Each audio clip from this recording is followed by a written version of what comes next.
대한민국 이슈의 중심, 국민 라디오, 라디오 뉴스 K.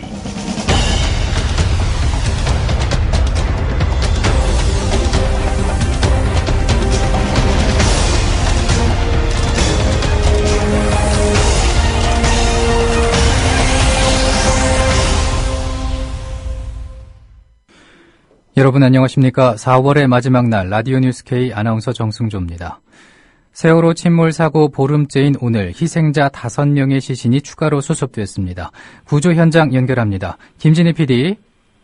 네, 진도 팽목항에 나와 있습니다. 네, 민관군 합동구조팀이 어젯밤부터 수색을 벌였는데 결과가 나왔습니까?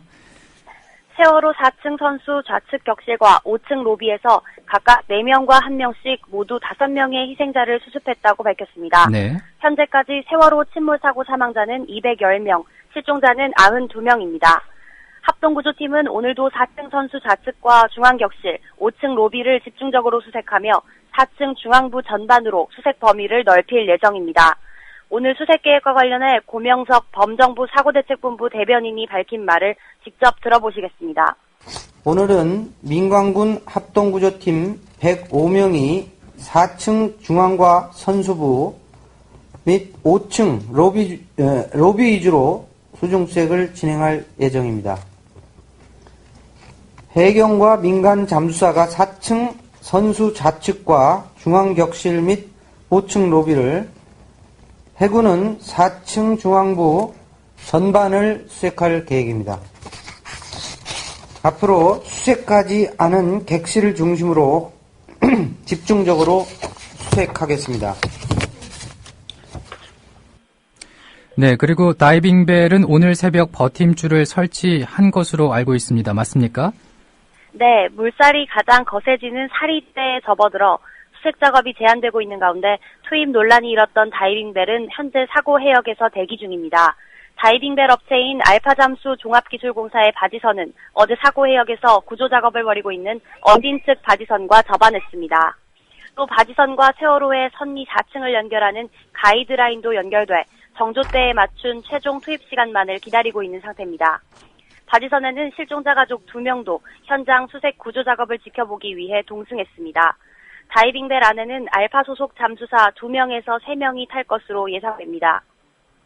정리하자면 다이빙벨의 사고 현장 투입은 정조 시간인 오늘 정오쯤 이루어질 것으로 보입니다. 네. 세월호 실소유주 비리와 관련해서 인천지방검찰청 특별수사팀의 수사 어떻게 진행이 되고 있습니까? 세월호 선사인 청해진 해운의 김한식 대표를 어제 피의자 신분으로 소환해 11시간가량 강도 높은 조사를 벌였습니다. 검찰은 김 대표를 상대로 유 전 회장 일가가 청해진 해운과 계열사의 경영과 의사결정 과정에 관여했는지와 유 전 회장 일가를 지원하는 과정에서 회사에 손실을 입히지 않았는지 등을 집중 추궁할 것으로 알려졌습니다. 검찰은 조사 결과를 검토한 뒤 이번 주 중 김 대표에 대해 사전 구속영장을 청구할 방침입니다. 한편 수사팀은 이준석 선장 등 구속된 선박직 승무원 15명이 자신들이 안전하게 구조될 목적으로 승객들의 탈출을 일부러 지연시켰을 가능성을 집중 조사하고 있는 것으로 알려졌습니다. 수사본부는 승무원들이 해경 구조정 한 척만이 현장에 접근한다는 사실을 파악하고 우선 자신들의 안전 확보를 위해 다른 승객들에게는 고의로 탈출 안내를 하지 않았을 가능성이 상당하다고 보고 있습니다. 이상 진도에서 전해드렸습니다. 김진희 뉴스피디였습니다. 다음 소식입니다.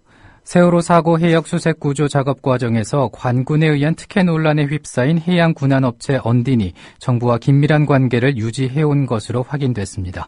김효진 PD와 함께 알아보죠. 어서 오세요. 네, 김효진입니다. 네, 언딘이 정부와 긴밀한 관계를 유지하고 있었다는 내용을 취재하셨는데 네. 무슨 내용입니까? 네, 참여연대 소속 김경률 회계사와 함께 이 언딘의 2012년도 그리고 2013년도 재무회계 감사 보고서를 분석해 봤습니다. 예. 분석을 해보니까 언딘이 2012년부터 2013년 사이에 정부로부터 약 3억 원가량의 보조금을 지급받은 것으로 나타나 있었습니다. 이 보조금의 명목과 내용을 구체적으로 좀 확인하고 싶었는데 예. 일단 정부의 범위가 너무 커서 언딘 본사 측과 어제 계속 연락을 시도했지만 닿질 않았습니다. 네. 그런가 하면 그 정부기관이 언딘에 상당한 수준의 지분 투자를 하고 있었다는 사실도 확인이 됐나 봐요? 네, 그렇습니다. KOFC, 즉 한국정책금융공사라는 곳하고 특허기술사업화 투자조합 등이 언딘의 지분 가운데 무려 30% 가까운 비중을 보유하고 있는 것으로 파악이 됐습니다. 예. 언딘의 대표 김윤상 씨가 지분의 65% 이상을 보유하고 있는 상태라서 경영 자체에 당장 정부가 직접 개입하고 있다고까지 말하기는 어렵지만 30% 가까운 지분 보유 비중을 결코 가볍게 볼 수는 없다는 게 전문가의 지적입니다. 네. 그리고 이 지방자치단체와 공공기관이 언딘에 대한 거액의 지급 보증도 서고 있는 것으로 확인이 됐죠. 그렇습니다. 이 성남시청과 한국무역보험공사 그리고 기술보증기금 등이 약 40억 원 규모의 지급 보증을 서준 것으로 감사 보고서에서 확인이 됐습니다. 예. 이 밖에 언딘의 대표인 김윤상 씨는 현재 한국해양구조협회 부총재직을 맡고 있는데 한국해양구조협회가 해경 퇴직자들의 재취업 공간으로 전락해 있다는 지적이 나오고 있습니다.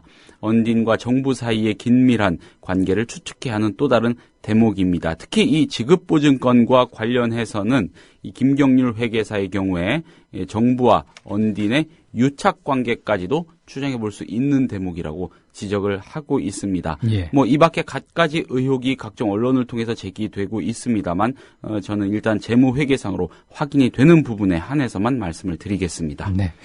이런 정황들이 이번 사건과 관련해서 영향이 클 것 같습니다. 네. 의미하는 바는 뭐가 있을까요? 네, 이 사고 현장에서 수백 명의 베테랑 민간 잠수사들이 해경과 언딘에 가로막혀서 제대로 투입조차 안 되고 있다는 논란, 지난 며칠간 꾸준히 제기되고 있지 않습니까? 예. 앞서 말씀드린 정황들이 이 세월호 침몰 사고 실종자 구조와 수색을 위해 동원 가능한 모든 것이 동원되는데 커다란 방해 요소로 작용하고 있는지도 모른다는 것, 그리고 수백 수천 명의 실종자 가족들에게 씻을 수 없는 안타까움과 한으로 남을지도 모른다는 점이 주목할 대목입니다. 네. 김효진 PD 수고했습니다. 네, 김효진이었습니다. 네.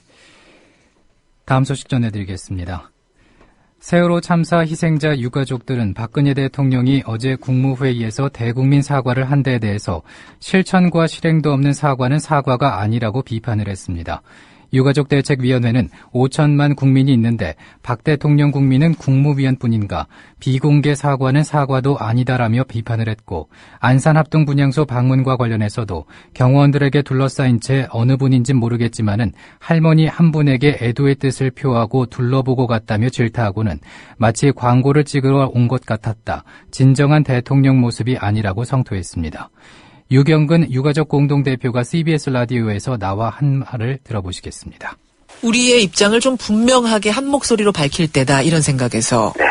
그런데 그중에서 지금 가장 두드러졌던 부분, 강하게 보였던 부분이 대통령의 사과, 비공개 사과는 사과도 아니다라고 외친 부분입니다. 네. 이건 어떤 의미일까요? 사과를 한 장소가 국무회의였다. 국무회의. 예, 이거 넓게 너그럽게 보면 어느 정도 이해할 수 있는 부분이 있는 것도 사실입니다.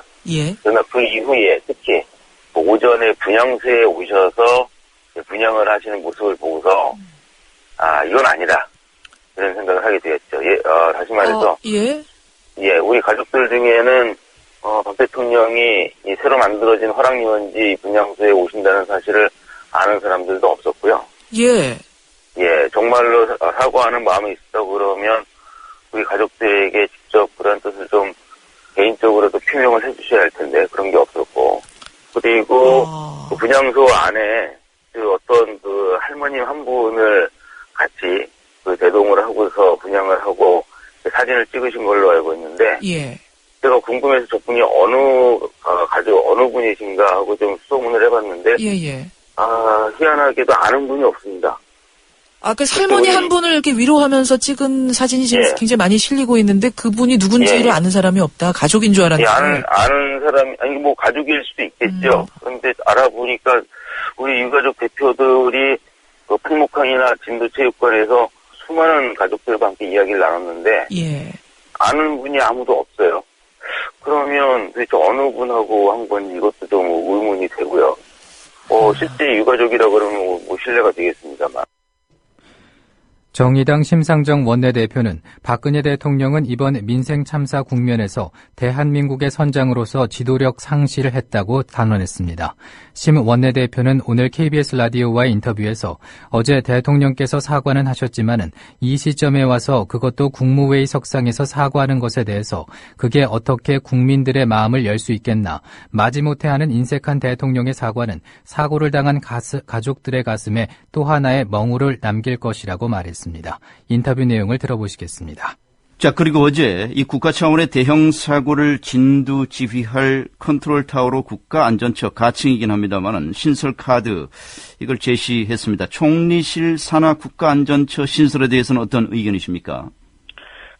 지금 대통령께서 혼자 아이디어로 느닷없이 지금 부처 신설 얘기를 꺼낼 때가 아니라고 봐요.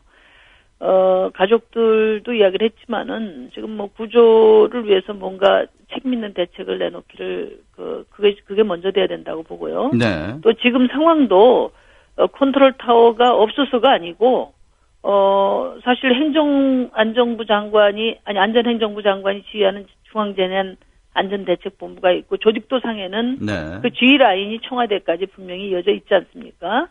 그래서 컨트롤 타워가 없어서가 아니고 직무유기를 했기 때문이라고 보거든요. 예. 그래서 국민들이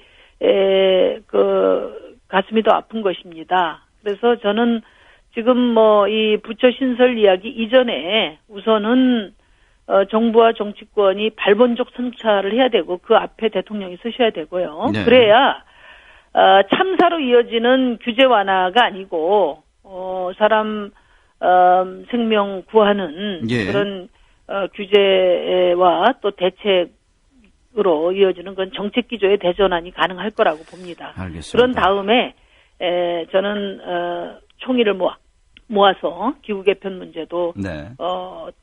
이제 만들어낼 수 있을 것이다 이렇게 생각해요.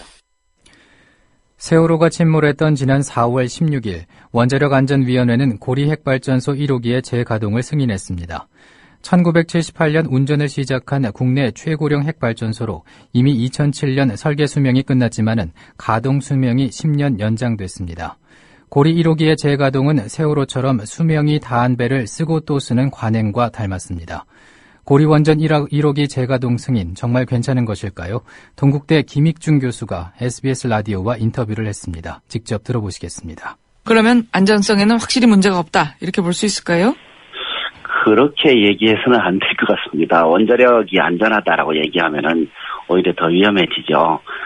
위험하다고 생각하고 계속 감시를 하는 태도가 더 중요할 것 같습니다. 일단 지금 이 고리 1호기의 안전성 문제는 너무 오래 썼다는 데 있는 거죠? 예, 그것 때문에 가장 큰 우려가 지금 되고 있죠. 수명 연장이라는 것은 이제 전 세계적으로 좀 하고 있기는 하는데, 지금 노후 원전을 고쳐가면서 계속 쓰는 거기 때문에, 아무래도 더 위험하다, 이렇게 저는 판단하고 있습니다. 예. 지금 올해로 36년째 가동을 하고 있다는데, 예. 후쿠시마에서 노후 원전들만 사고가 발생했다는 게 사실인가요? 예, 그렇게 볼 수 있죠. 후쿠시마에 원전 10개 있었는데 30살 넘은 것만 다 골라서 터졌거든요. 30살 그런 넘은 사실도 보면 같은 충격에도 역시 노후 원전들이 더 약하다라는 걸 볼 수 있습니다. 오늘 중북부 지방은 대체로 맑겠고 충청 이남과 영동 지방에서는 한때 비가 조금 내리겠습니다. 오늘 낮 최고 기온은 서울 22도, 대구 19도, 전주, 광주 20도를 기록하겠습니다. 라디오 뉴스K를 마칩니다. 아나운서 정승조였습니다.